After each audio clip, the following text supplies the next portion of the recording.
Նոր ֆուտբոլիստ Հայաստանի հավաքականում երևի Նոան ընկել էր վամպիրների ձեռքը Չեմպիոնների լիգան եթե կին լիներ հղի կլիներ Լամին Յամալը արդեն քավոր է ընտրել Վանդանարան շարունակում է ֆուտբոլիստի որսը Մոդրիչը նվեր էր արել ընկերներին Պատկերացրեք Չեմպիոնների լիգա խաղում է Բարսելոնան Օլիմպիակոսի հետ Դու նստած ես ու վայելում ես ամեն պահը ամեն գոլը Մեկ էլ լույսերն անջատում, դու ներվայնանում ես, խփում ջարդում ես հեռուստացույցը, պուլտը, գլուխը Բայց նման բաների ինձ խուսափելու համար ես տեղադրել եմ արևիկի արևային պանելները, հոսանքը, ձրի ու անխափան, անձրևներին էլ չեմ թրջվում Ողջույն բոլորին, 200 լայք չհավաքեցինք, շատ պուճուր մնաց, բայց չելենջը մնում է տեղում 200 լայքի դեպքում, բայց այս անգամ 2 գաղտնիք կբացեմ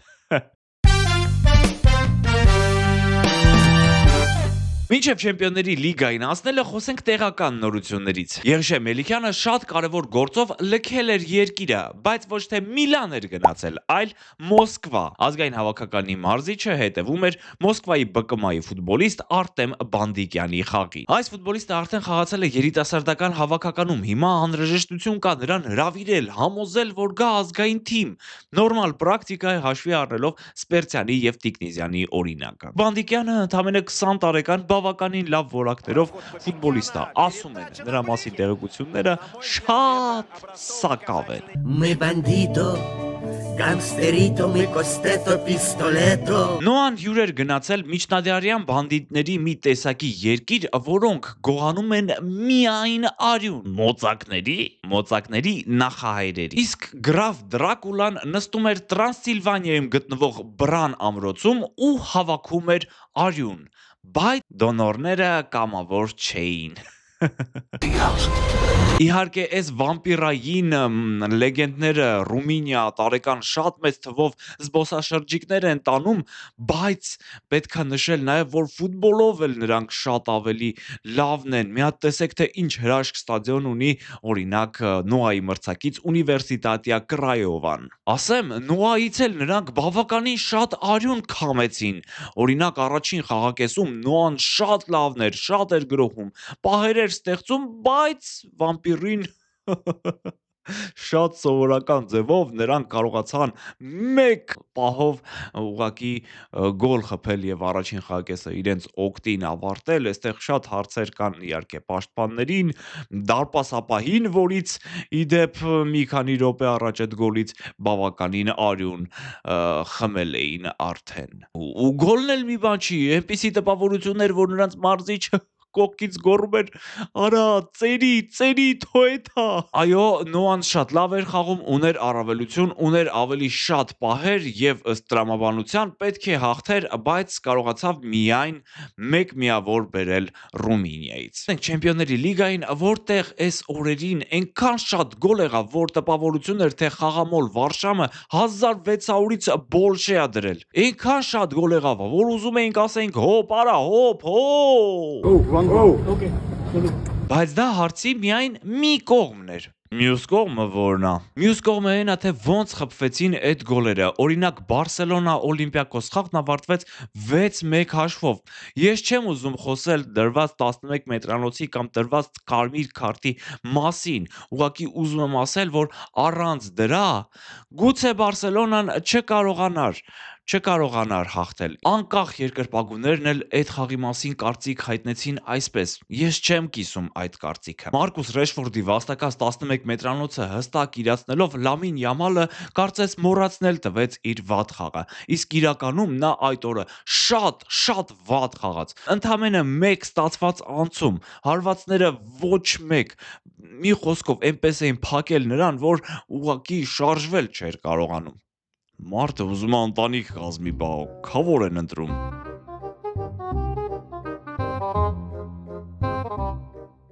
Շատ հետաքրքիր է ստացվում, ասում են խոսքի մեջ ֆլիկը ասել է մի հատ ջուր բեր ու Նիկոլը այդ պահին Իսկ ահա Ազապ Ֆերմին Լոպեսի հրաշալի խաղը չի կարելի չնկատել Նա կարծես ամեն ինչ կարողանում է դաշտում ու ցույց է տալիս այդ ամեն ինչը։ Պետք է նշել նաև Ռունի Բարդակջիին, որը հենց փոխարինեց Լամին Յամալին, եւ իմ մոտ այնպիսի տպավորություն է ընդհանուր պլանով համենայն դեպս, որ Մեսին է խաղում շատ նման է շարժուձևով եւ արտակնապես մի քիչ կոսմետիկ միջամտություն եւ Մեսին պատրաստ է։ Ինչ կասեք։ Բարսելոնայի մասին ավելի մանրամասն կխոսենք առաջիկա կլասիկոից հետո, իսկ ահա Ռեալի Չեմպիոն Լիգյան խաղի մասին կարծիքը հայտնել մեր հատուկ փորձագետը, որին կանդրադառնանք մի փոքր ուշ։ Մինչ այդ ասեմ, որ Յուվենտուսը շատ կազմակերպված պաշտպանվում էր, գնդակը տվել էր Ռեալին ու ասում էր, թե կարաք խփեք, չէին կարողանում, անգամ Մբապեն, որ 2026-ի ոսկե գնդակի գլխավոր հավակնորդների եռյակում է, ինքն էլ չէր կարող։ Ով ասեց անձամբ ինքը։ Ես որպես ֆուտբոլային աստվածներից ասում եմ հուսով եմ, որ Կիլիանը կհաղթի այդ մրցանակը, չեք պատկերացնի ինչ կայֆ բան է դա։ Իհարկե մենք մի քիչ ծաղկացրել ենք, բայց նա իրոք ասել է ու դա իրականությանը համապատասխանում է, մենք էլ համակարծիք ենք։ Կիլոն այս մրցաշրջանում ուղակի բոմբում է։ Չնայած Յուվեի հետ Կիլիանը չէր հերոսը, կարող է մի քիչ չափազանցնում եմ, բայց կարծես Ալոնսոն Վինիսիուսի հետ անում է այն, ինչ Էնրիկեն արել էր Դեմբելեի հետ, հասունացրել է։ Բելինգեմը խփեց միակ գոլը, բայց այդ գոլը Վինիսիուսի մասին էր, նա այնպես շրջանցեց Յուվենտուսի պաշտպաններին, կարծես գերաններ դրած լինեին։ Դրա համար էլ Գյուլերը խաղի MVP-ի մրցանակը ստանալուց զարմացավ, թե բա ես։ Այժմ եկեք լսենք մեր փորձագետին, որը խոսում է Ռեալ Յուվենտուս խաղի մասին ու շարունակենք։ Պարոն Իլեզարյան, ինչ կասեք երեկվա Մադրիդի Ռեալ Յուվենտուս խաղից։ Դուք նայում եք։ Հա, բայց առաջին խաղակեցը։ Ըստ առաջին խաղակեսի մասին պատմեք։ Շատ ուրախ եմ, որ Ռեալ Մադրիդի Յուվենտուս խաղեր։ Ես չգիտեմ, գնացել էի Պորտուգալիա Հայաստան խաղ, այնտեղ գուշակեցի, տենց Պորտուգալիան հաղթեց էլի Հայաստանին, բայց չեմ ասում, որ Պորտուգալիանը լավ է։ Բանա։ Այդ էլի գուշակեցի, այդ Ռեալը հաղթեց։ Ով էր լավ խաղում, ինչ տեսար։ Ամենալավը Մբապեն։ Յուվենտուսի խաղացողները այնտեղ չեն, անծանոթ էին ինձ։ Կուրտուն էր ավելի ակտիվ։ Մի քանի անգամ գրկեց, չէ։ Մի քանի անգամ, հա։ Էդի բայց մեղավոր էին բանը խաղացողները, չէ, բանը պաշտպանում էին վրուները, որ գոլ չմտնի։ Վինիսիուսը դե տենց, իրան տենց գնդակով շատ չտեսա, բայց լավ էր խաղում։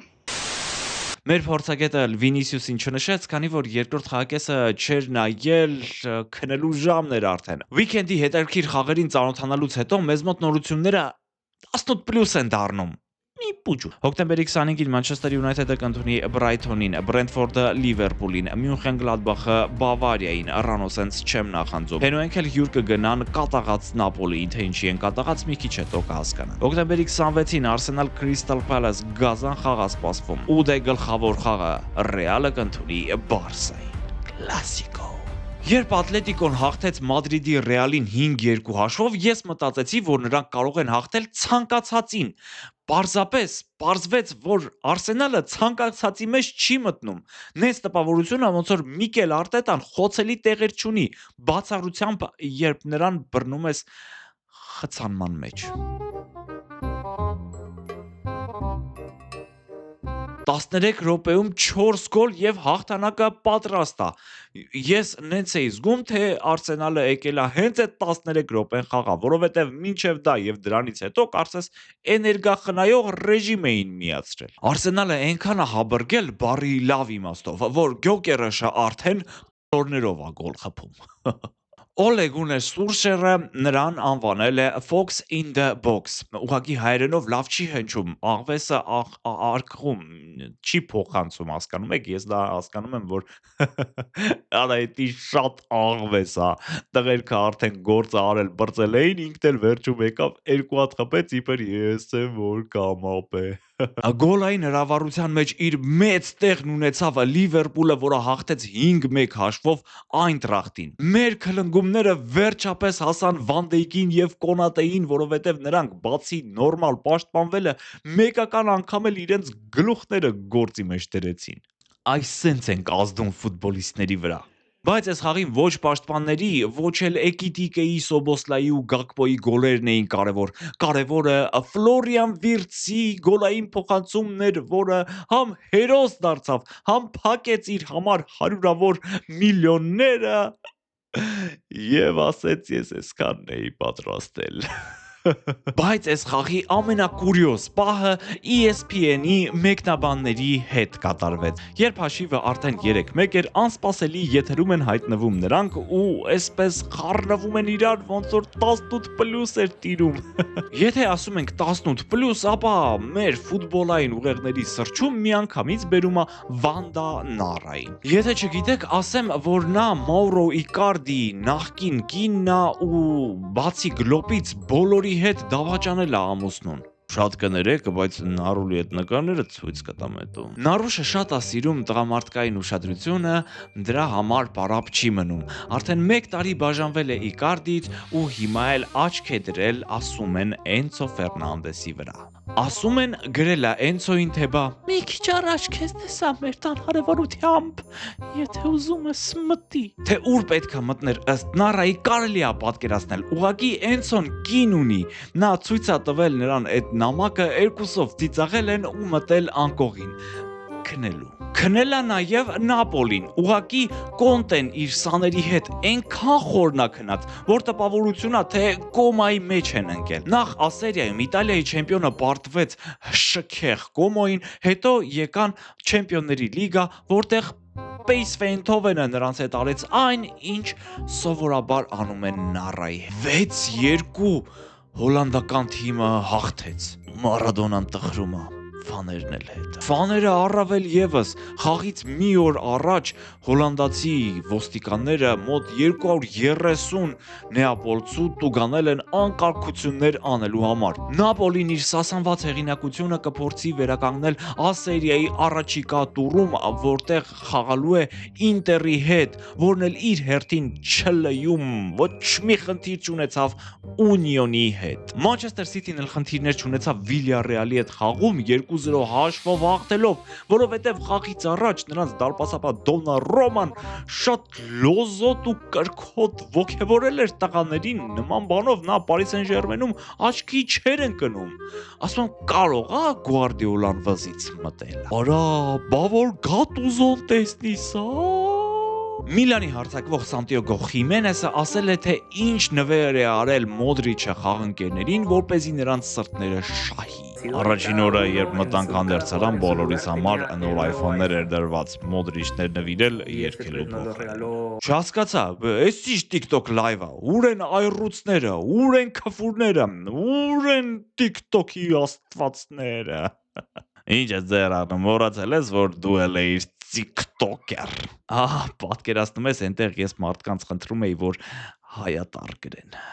Ես կամ մանվերը, ընտրի։ Всё, եթե ընտրես մանվերին, ինձ ընդմիշտ կողցնում ես քո կյանքից, всё։ Դե ինչ այսքանն էր այսօրվա համար, սիրելի ընկերներ, ովքեր մինչև այս պահը նայում են, երևի թե շահեն, որովհետև ես փորձում եմ մի փոքրիկ խաղարկություն անել ֆուտբոլային շապիկի տեսքով։ Ձեզնից մնում է գրել մի կոմենտ կապ չունի ինչ, եւ կիրակի օրը լայվի ընթացքում մենք պատահականության սկզբունքով կընտրենք հաղթողին, որն էլ իր հերթին կընտրի իր ցանկացած խաղաշապիկը եւ մենք նրան դա կնվիրենք։ Այնպես որ հաջողություն եմ մաղթում։ After the review, no goal, no offside.